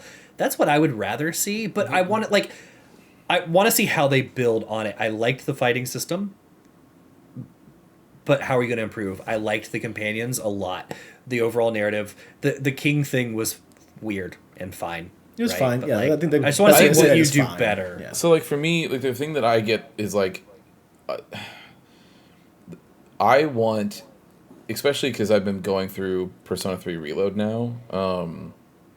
Like I think that Persona 3 and 4 are really like the peak for me of that, not only just that series but that team in general. And it's annoying to me, not yeah, annoying is probably not the right word, but like it bums me out when Atlas and that team in general, like they introduce really like strong and like sensitive like themes that they want to talk about or like lean into and stuff, and then they just kind of like now with 5 and then this game they like sort of like touch on it for a second, they're like anyways, and then they just like leave it alone. They're scared Like, to go all the way. yeah, they don't do that anymore, and it pisses me off. And like because I miss like how those stories used to get told, whereas like with Metaphor, right? Like there's that whole like how everybody like all of the discrimination that's in that game and like trying to talk about that and like figure that stuff out. And I was like, man, this is gonna get really interesting. Didn't go and that far, yeah. I hope we have some really crazy decisions about that kind of stuff, and then they take it absolutely nowhere. Like You It's just always go, there, yeah. It is, but the but most they it- do with it is your character goes, I'm going to be somebody for everyone. I'm going to be a candidate for everybody. I'm going to change everything. But they don't really talk about... You'll do like a single debate, or you'll do an action or whatever, then everyone just goes, "Oh, okay, never mind, I guess I love him." And then like you move on, that's it. But like, and as the game progresses like farther and farther, you stop hearing people chirp at you when you walk by on the street.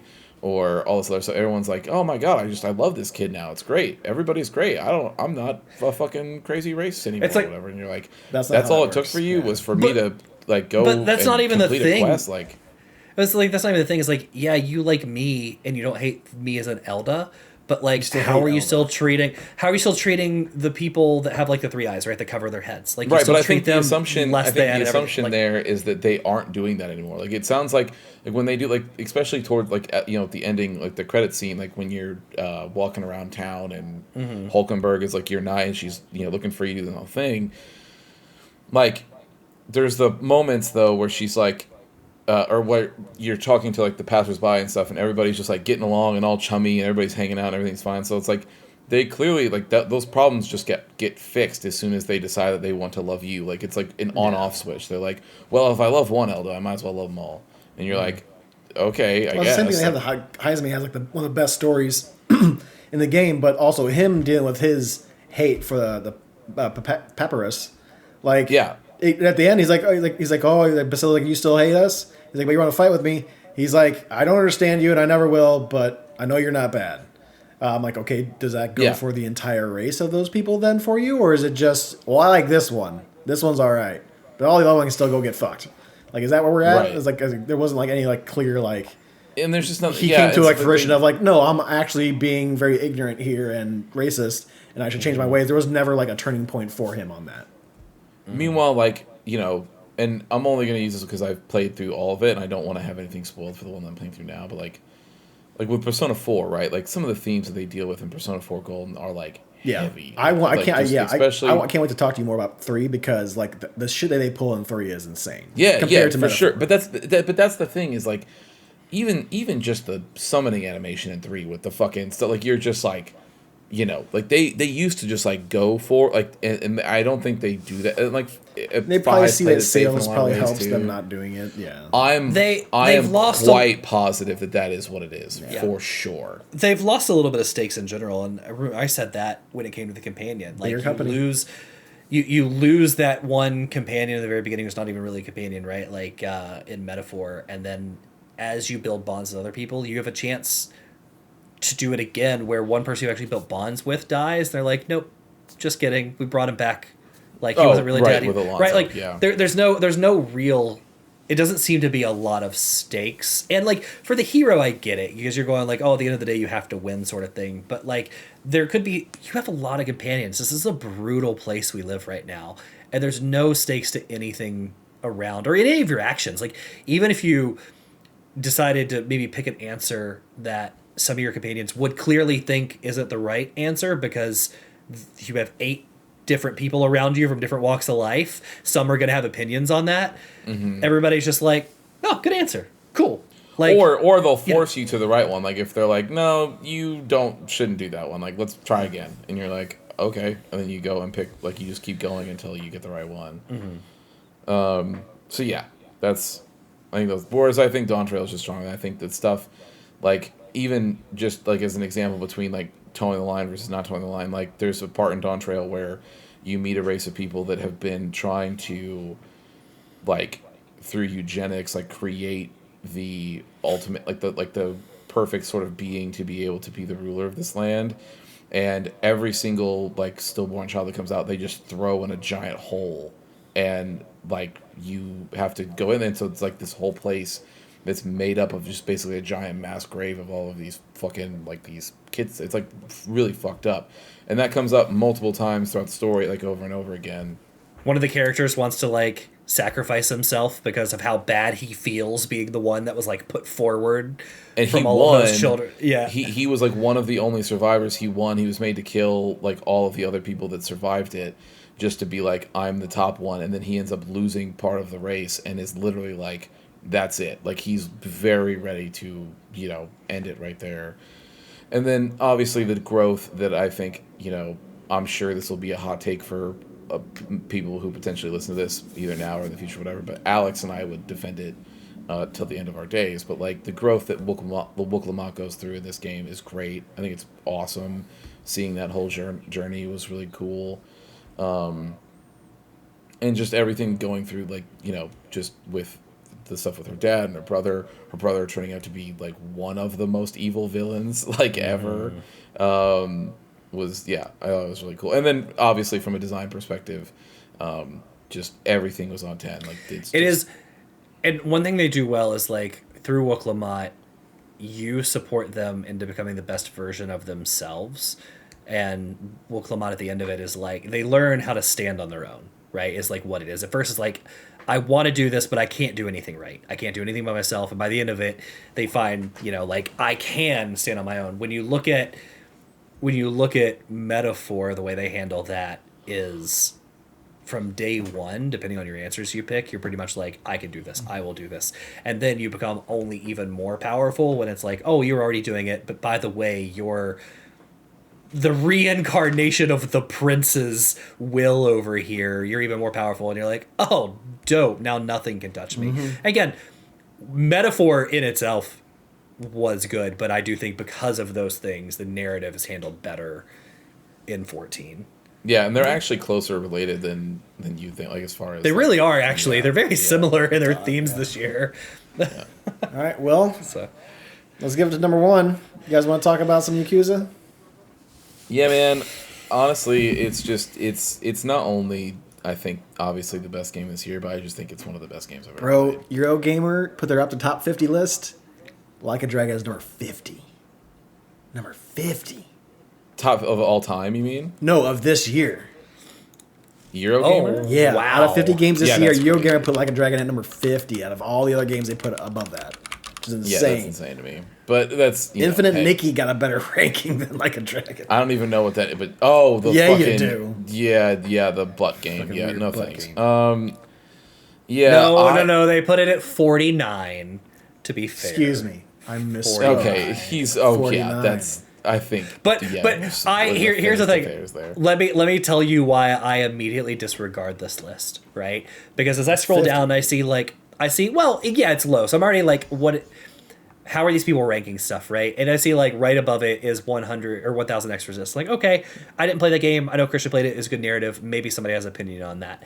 Then you get to 46, only a few points higher. 46 is Call of Duty Yeah, Black Ops. Call of Duty 6. is above Yakuza. You've lost me. That's it. You've lost that me. list is like that list was That's- fun for me to look at and go, huh, okay, and walk away. Yeah, that tells me What was number everything I need to know.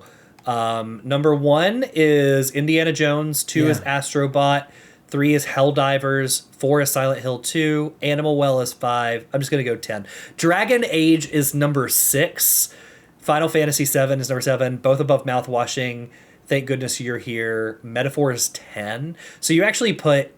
I'm sorry. You actually put Dragon Age above Yeah. Metaphor. Which is wild. I mean, that's absolutely wild behavior. Like, Balatro, one of the most beloved games by universally by everyone, is below Dragon's Dogma 2 and below Dragon Age. Lists are lists.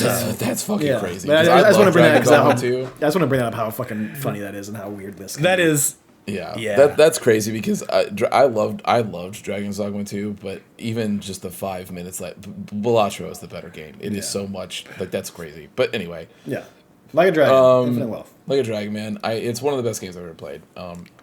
I think that obviously there's a little bit there of the personal part of like I've obviously going through a lot of family members having cancer and different things, so having one of my favorite characters in video games have to go through like it was brutal, but the story, just everything, like just the stuff with Ichiban's mom and like him trying to figure out what that means is like finding out that you have finding that your bio mom is still alive when you're fucking like 45 and like trying to figure out what that means and trying to deal with that, and then also like the forgiveness aspect for but one of the main antagonists in that game, and like somebody who caused like a fuck ton of turmoil in your life, but then being able to come to an understanding as to why that person was doing it and why that person was so angry, and then like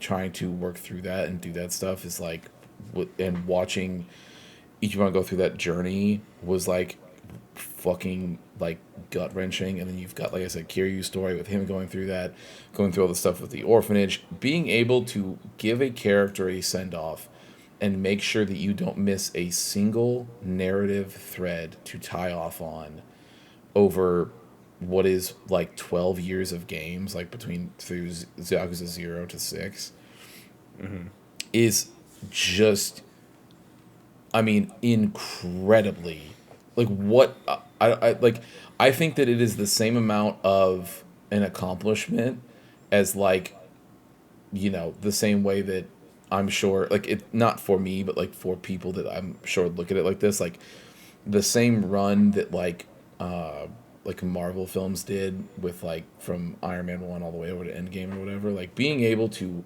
tell a cohesive story over that long and then have it land narratively, Have a payoff, and make sure that yeah. everything is like, and have a payoff there is something that we just, it not even just don't see, it just doesn't happen. Like a fumbling usually happens somewhere, and for them not to miss a single beat, and also make it so that these games, or this particular game has even more like it's just it has more in it than the last game without feeling bloated. Like it's not like when you guys complained about God of It War actually feels. Ragnarok. It actually. We'll give you a better example. It actually feels less bloated than what was the Gaiden, the man who erased his name. Yeah, the man who erased his name. It actually 100%. feels less bloated than that, and it has twice the game. Yeah, and it's twice as long. Yeah, yeah. That's a great way to look at it. Yeah, it's like nothing ever feels like a chore. Nothing ever feels like you're dragging your feet or you're doing anything like that. Like it's just everything's. They have their own Animal Crossing game in here. They have a fucking crazy taxi thing in there. They've got like all of this stuff that's like super fun and like just cheery and whatever. And then the second you come over to the main story, you're like getting ready to just get punched again. And then all of a sudden, like you would think that has like horrible whiplash, but you just are able, like the way that it handles these transitions is like so smooth that you just don't even think about it like going into it. And like what an end. Honestly, it was one of those things where you think like what an end of an era. Like you like there's like that is like a whole era of video games, and they fucking managed to stick the landing and do that. And then from a gameplay perspective, it's just like so it's like obviously it does the active JRPG thing where if you press buttons at certain times and do for blocks and for attacks, you get better bonuses and do certain things like that. So it keeps you engaged. It's doing those things. Yeah, honestly, it's one of those games that if I, like, and which is why I think it would be in my all-time top 10, is that it's just one of those games that I think is, I don't have a nitpick. Like, there's just nothing to say. Like, it's just... And everything they do, we always talk about, like, Atlas and how much time they put in their menus and stuff like that and how nice it looks. Like, everything Like a Dragon does is so polished. Mm-hmm. Like, you think there would be issues with their little... Animal Crossing mini game or their Pokemon game or whatever. Like when you're packing 170 hours worth of content onto this file, right, to play, like there's bound to be issues. And there's not. Like everything is so seamless. Playing all those mini games, I didn't run into like any weird glitches. I didn't fall through a floor. Like it plays really, really well. But yeah, the way they handle, I was actually just reading a review. I'll read this to you all as we sign off here. In a minute. It was from Eurogamer, but it was like the things you don't expect, like fighting a big ass shark, just happens, and the way they build to it is so natural in the progression. You're like, this is what I'm doing now. It's not weird. It doesn't stick out. And then they go from that to build into the story to be like really serious moments. They don't just pop you in a serious situation. They pop you in a mission that builds to a serious situation. So going from the goofiness of Crazy Taxi, literally riding a bike up a skyscraper and jumping off of it to get coins, to the serious point is a seamless transition to where it just feels natural. So yeah, the game was fantastic. It really, really was. The way they handle everything was incredible. And I can't wait to see what's coming next. Like, yeah, I know we have, like, Pirate in Hawaii coming, but, like, I can't wait to see what they do with Ichiban and how they continue this forward in this world. So I'm really excited about that. Yeah, man. Yeah, right. It's fantastic. So, just quickly, everyone, we're here. We did it. We're here at the end. So, our top games of 2024 go as follows. Number 10... Black Myth Wukong. Number 9 is Nine Souls. Number 8 is Neva. 7 is Mouthwashing. 6, Animal Well. Coming in the top 5 is UFO 50. Warhammer 40k Space Marine 2 at number 4. Metaphor Refantasio. With the most Japanese JRPG name of any of our list. Is number 3. Final Fantasy 14 Dawn Trail is number 2. And Like a Dragon Infinite Wealth is number 1. There's something nice about having a list where, like, Nine Souls is number 9 and UFO 50 is number 5. Yeah. Falls in place. It's a strong list, man. It is. And really, like, I know we're in January here, but this caps off our 2024 of the testing room. We're super excited to head into 2025. We have a lot of fun stuff planned. So yeah, I hope you're all along for the ride with us. And just as a reminder, so obviously the next time that we... Yep. Next week, it'll be the Gaming Book Club will be back. Back yet. With Zone of the Enders, the second runner. where the But- first piece of the homework was to just watch the first game because it is only an hour and a half long. So we're gonna watch it. If you want to watch along with us, go to YouTube, look up some playthrough of it, and then we'll talk about it next week. If we want, I think we can post it because it's just a general thing. But the link that I shared is if you want to grab it from the general chat, Preston, whenever you do. But that's the one that I would say we'll all be watching. So if you want to watch that one with us, yeah, that's the one to same do. one. And then after that, we Yeah. start back into playing that game through book club. Star Wars Sundays are still happening. We're playing through Battlefront 2's campaign, reminding me that it was actually surprisingly decent. And it's leading up to Jedi Power battles later on. But yeah, we're going to be back at our usual schedule.